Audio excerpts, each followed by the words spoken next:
Je vais maintenant faire une déclaration en ma qualité de ministre des Affaires étrangères, de la coopération internationale, de la francophonie et de la diaspora congolaise de la République démocratique du Congo.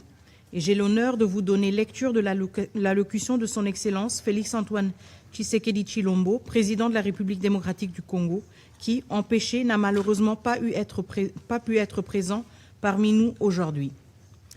Monsieur le secrétaire général des Nations Unies, Madame la directrice générale de l'Organisation mondiale du commerce, Excellences, Mesdames et Messieurs les membres du Conseil de sécurité, Mesdames et Messieurs, c'est avec une grande fierté et un sens élevé des responsabilités de la République démocratique du Congo assume, en ce mois de juillet, la présidence du Conseil de sécurité des Nations unies. Présider ce Conseil, c'est assumer pour un temps une part de la responsabilité collective de notre monde. C'est rappeler que cette enceinte n'a pas seulement vocation à répondre aux crises lorsqu'elles éclatent, mais aussi à identifier les facteurs qui les annoncent afin de mieux les prévenir. Au fil des décennies, le Conseil de sécurité a su adapter son action aux menaces de chaque époque. Aujourd'hui, une réalité s'impose avec une évidence croissante. La gouvernance des ressources naturelles est devenue un enjeu majeur de paix et de sécurité internationale. C'est cette conviction qui a conduit mon pays à inscrire ce débat à l'ordre du jour de notre Conseil, afin d'inviter la communauté internationale à porter un regard nouveau sur l'un des déterminants majeurs des conflits contemporains. Car le monde a changé. Les minerais critiques, l'eau, les forêts, les ressources énergétiques, les terres arables et la biodiversité sont désormais au cœur de la transition énergétique, de la révolution numérique, de la sécurité alimentaire et du développement économique. Jamais les ressources naturelles n'ont autant compté pour l'avenir de l'humanité. Pourtant, dans de nombreuses régions du monde, elles continuent d'alimenter les conflits, de financer les groupes armés, de nourrir les économies criminelles, de fragiliser les États et de priver les populations des bénéfices légitimes de leurs propres richesses. Tel est le paradoxe de notre époque. Les ressources naturelles peuvent être le fondement d'une prospérité partagée ou le moteur d'une prédation. Tout dépend de la manière dont elles sont gouvernées. Excellences, Mesdames et Messieurs, pour la République démocratique du Congo, cette question n'est ni théorique ni lointaine. Elle touche à notre histoire, à notre peuple et à notre avenir. Notre pays compte parmi les plus riches du monde en ressources naturelles. Ses minerais stratégiques, son potentiel hydroélectrique, ses vastes terres arables, son exceptionnelle biodiversité et le bassin du Congo, l'un des principaux puits de carbone de la planète, constitue un patrimoine dont l'importance dépasse largement nos frontières. Pourtant, cette richesse s'est trop souvent transformée en vulnérabilité. Là où elle aurait dû financer le développement, elle a alimenté la prédation, la violence et l'instabilité. Dans l'est de mon pays, la paix durable demeure indissociable de la lutte contre l'exploitation illégale des ressources naturelles, du démantèlement des groupes armés, de l'assèchement de leurs circuits de financement et de la fin des réseaux qui permettent à des minerais issus des zones de conflit d'intégrer des chaînes d'approvisionnement mondiales. Lorsque des ressources stratégiques financent la guerre plutôt que le développement, il ne s'agit plus seulement d'un défi national. Il s'agit d'une menace pour la paix et la sécurité internationale.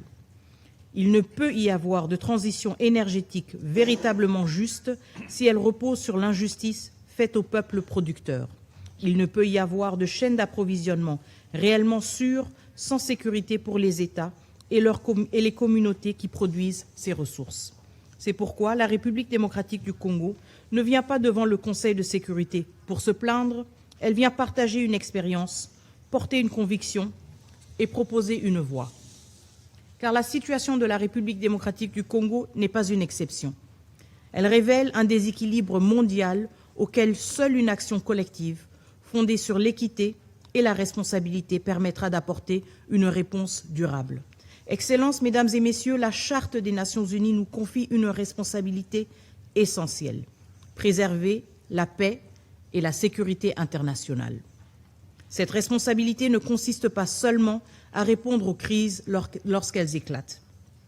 Elle exige aussi que notre Conseil sache en identifier les causes profondes et agir avant que les tensions ne dégénèrent en conflit. Au fil des années, le Conseil de sécurité a su adapter son approche aux menaces émergentes. Il lui appartient désormais de reconnaître, avec la même lucidité, que la mauvaise gouvernance des ressources naturelles constitue un facteur majeur d'instabilité, de conflit et de fragilisation des États. Une telle reconnaissance ne remet nullement en cause la souveraineté des États. Elle contribue au contraire à la protéger, car la souveraineté permanente sur les ressources naturelles ne peut être seulement proclamée, elle doit être pleinement exercée afin que les richesses nationales profitent au peuple et non aux groupes armés, aux réseaux criminels ou aux intérêts qui prospèrent dans l'illégalité. Les ressources naturelles doivent financer le développement, renforcer les capacités des États et créer davantage de valeur dans les pays producteurs. Pour l'Afrique, cela implique de dépasser une économie fondée sur la seule extraction pour bâtir une économie de transformation, d'industrialisation et de prospérité partagée. C'est là une exigence de justice économique. C'est aussi une condition essentielle d'une paix durable. Excellences, Mesdames et Messieurs, l'histoire nous enseigne qu'une ressource stratégique peut être un facteur de rivalité ou un fondement d'un destin commun. Au lendemain de la Seconde Guerre mondiale, l'Europe a choisi de faire du charbon et de l'acier, autrefois au cœur des conflits, les fondements d'une coopération durable à travers la communauté européenne du charbon et de l'acier. Cette initiative a démontré qu'une ressource stratégique, lorsqu'elle est gouvernée dans un esprit de confiance et d'intérêt partagé, peut devenir un instrument de paix. Le processus de Kimberley, soutenu par le Conseil de sécurité à travers sa résolution 1459 de 2003, a montré qu'une action collective pouvait limiter le rôle des ressources naturelles dans le financement des conflits et renforcer la responsabilité de l'ensemble des acteurs de la chaîne commerciale. En Asie, le bassin du lac Mekong illustre la manière dont une ressource partagée peut devenir un cadre de dialogue et de coopération. En Eurasie, la gouvernance de la mer Caspienne rappelle que des ressources stratégiques communes appellent des règles concertées et une responsabilité partagée au service de la stabilité régionale. Partout ailleurs, les mécanismes de certification, de traçabilité et de coopération régionale démontrent qu'aucune solution n'est parfaite, mais que toutes convergent vers une même conviction. Des ressources bien gouvernées peuvent devenir des facteurs de confiance, de stabilité et de prospérité. Cette leçon est aujourd'hui la plus actuelle que jamais. Le XXIe siècle est celui des minerais critiques, de l'eau, des forêts, de l'énergie et de la biodiversité. La question qui nous est posée est simple. Aurons-nous la sagesse de faire de ces ressources les fondations d'une prospérité partagée ou accepterons-nous qu'elles constituent d'alimenter les rivalités et les conflits de nos temps? Excellences, Mesdames et Messieurs, face à cette responsabilité, la République démocratique du Congo plaide pour l'émergence d'une nouvelle doctrine internationale qui place la gouvernance des ressources naturelles au cœur de l'agenda de la paix et de la sécurité. Cette doctrine repose sur une conviction simple. Les ressources naturelles ne sont pas de simples marchandises. Elles sont des enjeux de souveraineté, des leviers de développement et des biens de responsabilité dont dépend la stabilité de nos États comme l'avenir de nos sociétés. Elles devraient s'articuler autour de 6 principes. Le premier est le respect effectif de la souveraineté permanente des États sur leurs ressources naturelles. Aucun peuple ne devrait voir ses richesses exploitées au profit de groupes armés, de réseaux criminels ou d'intérêts qui échappent à son contrôle. Le deuxième est la transparence des chaînes d'approvisionnement. États producteurs, pays de transit, entreprises, investisseurs et consommateurs partagent la responsabilité de garantir l'origine licite des ressources qui alimentent les technologies du futur. Le troisième est le renforcement des mécanismes de traçabilité, de certification, de diligence raisonnable et de redevabilité, afin de protéger les communautés, de soutenir les États producteurs et de responsabiliser tous les acteurs de la chaîne de valeur. Le quatrième est la lutte contre l'impunité économique. Ceux qui financent les conflits par l'exploitation illégale des ressources naturelles doivent répondre de leurs actes. Tant que les économies de prédation demeureront plus rentables que le respect du droit, la paix restera fragile. Le cinquième est la promotion de partenariats justes et mutuellement bénéfiques. Les pays producteurs ne demandent ni faveur ni charité. Ils demandent l'équité, le respect et des partenariats qui créent de la valeur, favorisent l'industrialisation et améliorent durablement les conditions de vie des populations. Et enfin, le sixième est l'ancrage local de cette gouvernance. Les populations vivant au cœur des zones d'exploitation doivent être protégées, associées aux décisions et bénéficier des retombées des ressources qui constituent leur patrimoine. Car une ressource qui enrichit le monde mais appauvrit la communauté qui l'abrite devient, tôt ou tard, une source de frustration, de contestation et d'instabilité.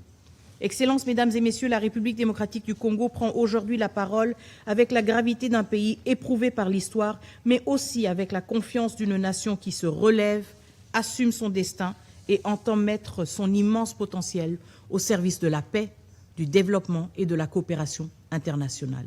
Notre ambition est claire, faire de nos ressources naturelles non plus une source de vulnérabilité, mais un levier de transformation, de stabilité et de prospérité.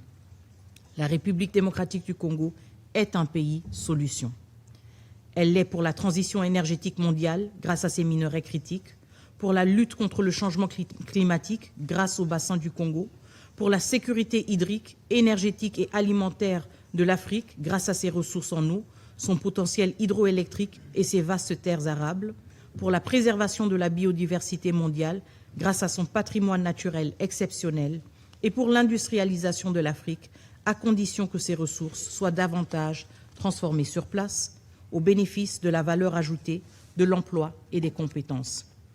Mais pour que la République démocratique du Congo joue pleinement ce rôle, elle doit être en paix. Et pour que cette paix soit durable, il faut tarir les sources économiques de la guerre. Voilà pourquoi le débat qui nous réunit aujourd'hui dépasse le seul cadre congolais. Il est africain, il est mondial, il concerne les pays producteurs comme les pays consommateurs, les institutions internationales comme les organisations régionales, les acteurs économiques comme les générations futures. Car nous sommes liés par les mêmes chaînes d'approvisionnement, les mêmes défis climatiques et la même exigence de sécurité et de dignité. Notre démarche ne vise ni à opposer des producteurs aux consommateurs, ni à créer de nouvelles lignes de fracture. Elle repose sur une conviction simple. Dans un monde interdépendant, la sécurité des chaînes d'approvisionnement, la stabilité des États producteurs et le développement des populations locales sont indissociables. Une chaîne d'approvisionnement n'est véritablement sûre que si elle est juste. Un partenariat n'est durable que s'il est équilibré et une transition énergétique n'est légitime que si elle respecte les droits et la dignité des peuples qui fournissent les ressources dont elle dépend. C'est dans cet esprit que la République démocratique du Congo souhaite que le débat d'aujourd'hui ouvre une dynamique durable. Les préoccupations légitimes des États doivent être entendues, car une doctrine commune ne se construit pas par l'imposition ni par la division, mais par le dialogue, par la confiance et la recherche des convergences. C'est pourquoi mon pays soutient la création d'un groupe des amis de la gouvernance des ressources naturelles réunissant les États intéressés des Nations Unies, les organisations régionales, les institutions financières internationales, les pays producteurs et consommateurs, les acteurs économiques responsables, ainsi que la société civile. Sa mission serait de maintenir un dialogue permanent, de partager les bonnes pratiques, de renforcer les mécanismes existants et de formuler de manière progressive et pragmatique des propositions permettant de mieux intégrer les enjeux liés aux ressources naturelles dans l'action des Nations Unies et lorsque cela relève de son mandat du Conseil de sécurité. Tel est l'esprit de la démarche que nous proposons, une approche qui respecte la souveraineté des États, renforce leur gouvernance, protège les populations, responsabilise les marchés et fasse des ressources naturelles non plus des vecteurs de conflits, mais les fondations d'une paix durable. Excellences, Mesdames et Messieurs, l'histoire retient rarement la durée de nos débats. Elle retient le courage de nos décisions. Chaque génération est appelée à répondre aux défis de son temps. La nôtre doit reconnaître que les ressources naturelles ne sont plus seulement un enjeu économique. Elles sont devenues un enjeu majeur de paix, de sécurité, de justice et de prospérité. Nous pouvons continuer à intervenir lorsque les crises ont déjà éclaté, ou nous pouvons agir en amont en nous attaquant aux économies de prédation qui les alimentent. Nous pouvons accepter que les ressources du XXIe siècle continuent de financer les conflits, ou nous pouvons décider qu'elles financeront le développement, l'innovation et la dignité des peuples. Tel est le choix qui s'offre à nous, telle est la responsabilité qui incombe à notre génération, telle est l'ambition que la République démocratique du Congo porte aujourd'hui devant le Conseil de sécurité. Les ressources naturelles ne doivent plus être les frontières de nos rivalités, elles doivent devenir les fondations de notre sécurité collective. Si nous savons faire des minerais, de l'eau, des forêts, de l'énergie et de la biodiversité des instruments de coopération plutôt que de confrontation, alors nous pourrons dire que le Conseil de sécurité aura été fidèle à sa mission. Et l'histoire retiendra qu'ici, aux Nations Unies, la communauté internationale a choisi de faire des ressources naturelles non plus les héritages de nos divisions, mais les fondations de notre destin commun. Je vous remercie.